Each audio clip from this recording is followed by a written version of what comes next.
नमस्कार. श्री पंत महाराजांचं चरित्र भाग 15. अशा अद्भुत रीतीनं बालावधूत आणि दत्तू या अद्वितीय सद्गुरू शिष्यांच्या प्रथम भेटीचा योग जमून आला.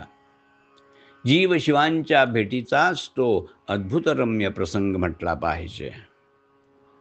फार दिवस चुकलेलं आपलं लाडकं मूल अकस्मात भेटलं म्हणजे मातेची जशी स्थिती होते तशी स्थिती दत्तूला पाहिल्याबरोबर बालावधूतांची झाली आणि आपला अनादिपुत्र आणि अवधूत संप्रदाय चालवणारा वारसदार भेटल्याचं वाटून त्यांना अत्यानंद झाला आणि वात्सल्यभरानं त्यांनी त्याला पोटाशी धरलं.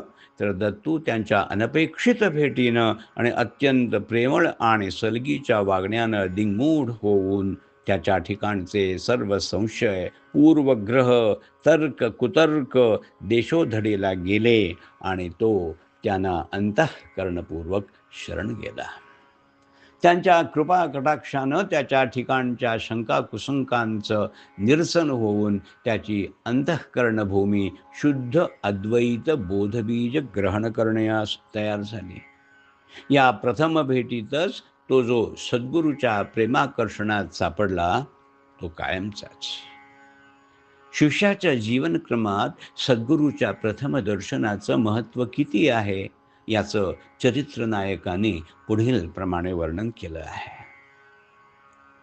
इतर पाहिजे ती वस्तू केव्हा ना केव्हा तरी हाती लागेल, परंतु सद्गुरू मिळणं फार कठीण. अपार पूर्व सुकृत असल्याशिवाय गुरुची गाठ पडणं नाही. तराजूच्या एका पारड्यात सद्गुरू दर्शन लाभाचं पुण्य घालून दुसऱ्यात ब्रह्मांडाची ब्रह्मांड घातली असता दर्शन लाभाचं पारडच अचल राहील आणि किंचितही जागा सोडणार नाही. सद्गुरू दर्शन महिमा हा असा आहे. सद्गुरू दर्शन दिवस हा अनंत युगातील अनंत जन्मातील एक सुदिन पर्वकाळ आणि दिव्य योग घटिका आहे. सद्गुरू दर्शनच बुद्धिसूर्याचं उत्तरायण, स्वर्गद्वाराचं मुक्तिद्वाराचं उद्घाटन आणि भाग्योदय महायोग. सर्व तीर्थाटनं, सर्व व्रत, सर्व साधनं, सर्व उपासना, सर्व जप तप अध्ययन, सर्व सत्कर्म, सर्व परोपकार ही एकाच काळी एकाच क्षणी सद्गुरू दर्शन योगरूपानं फळतात.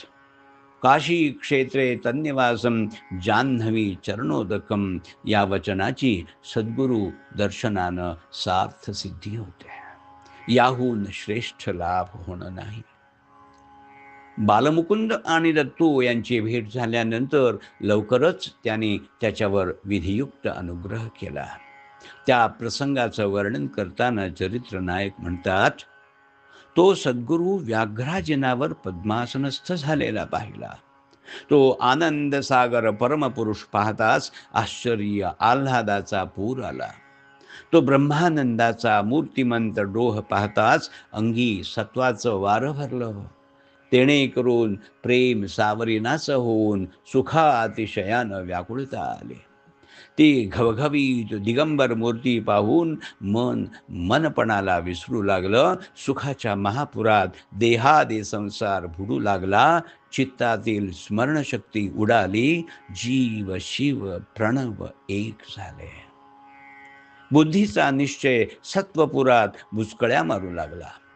भक्तकाम कल्पतरूचे दर्शनाबरोबर निजात्म ज्योती लखलखीत प्रकट होऊन जीवदशा लाजून दडली. देहाचं भान नाहीसं होऊन विषयांची वार्ता स्वप्नेही ऐकली नव्हती की काय असं झालं. त्या काळी त्रिपुटी हरली. अंतरीचे विकार मावळून गेले. जीव शिवांचा भेद उडून गेला. गुरुकृपा अरुणोदय होताच अज्ञान अंधकार निघून गेला. मग ज्ञानाच्या उजेडात मी तूपणातील दिव्यमूर्ती पाहता पाहता कंठ दाटून आला आणि शब्द व्यवहार खुंटला. रोमांच उभे राहून सर्वांगातून घामाचा लोट चालला. देह वायू स्तब्धतेनं कापू लागला. पोटात आनंद मावेनाचा होऊन डोळ्यांवाटे आनंद बाष्पांचा पूर वाहू लागला.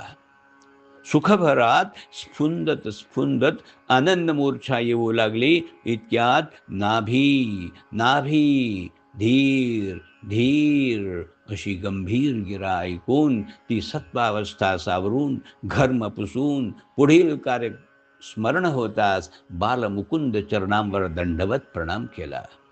दिव्य चरणकमली लोळण्याची ती आवडी अपुरी राहिल्यामुळे गडबडा लोटांगण घालीत असता हा मूढ बाळभाव जाणून योगी राणा स्वानंदानं संतुष्ट झाला.